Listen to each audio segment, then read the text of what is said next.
គ្រូក្រមុំអ្នកគ្រូក្រមុំអ្នកគ្រូក្រមុំខ្ញុំសូមជម្រាបសួរអ្នកគ្រូល្អម្ល៉េះ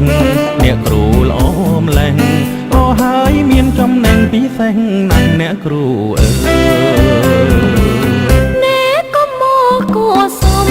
ក៏មកគួសមក៏មកគួសមខ្ញុំប្រញាប់ទៅសាលាផងក៏មកឆ្លើយឆ្លងក៏មកតាំងតឹងកំពុងស្រឡាញ់គ្មានទេចិត្តខ្ញុំមានតែស្នេហ៍ឲ្យសិនអូអ្នកគ្រូកុំខឹងអ្នកគ្រូកុំខឹងអ្នកគ្រូកុំខឹងខ្ញុំមកនឹងក្លោជាទេមានការភ័យដែរមានការភ័យដែរការនំល្អទេគឺសូមផ្ញើក្មួយឲ្យរៀនផង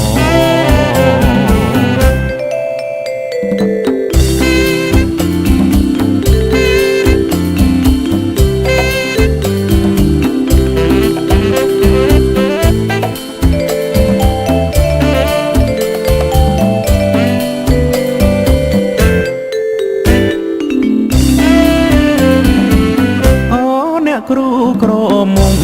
អ្នកគ្រូក្រមុំអ្នកគ្រូក្រមុំខ្ញុំសូមជម្រាបសួរអ្នកគ្រូល្អម្ល៉េះអ្នកគ្រូល្អម្ល៉េះល្អហើយមានចំណេញពិសេសណាស់អ្នកគ្រូអើយអ្នកក៏មកគួសមក៏មកគួសម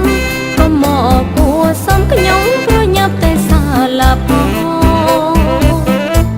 ក៏មកឆ្លើយឆ្លងក៏មកតាំងតឹងកំពុងស្រឡាញ់គ្មានទេចិត្តខ្ញុំមានតែស្នេហ៍ឲ្យសិនអូអ្នកគ្រូកុំខឹងអ្នកគ្រូកុំខឹងអ្នកគ្រូកុំខឹងខ្ញុំមកនឹងល្អជាទេមានការភ័យដែរមានការភ័យដែរការនំល្អទេគឺសូមផ្ញើក្មួយឲ្យរៀនផង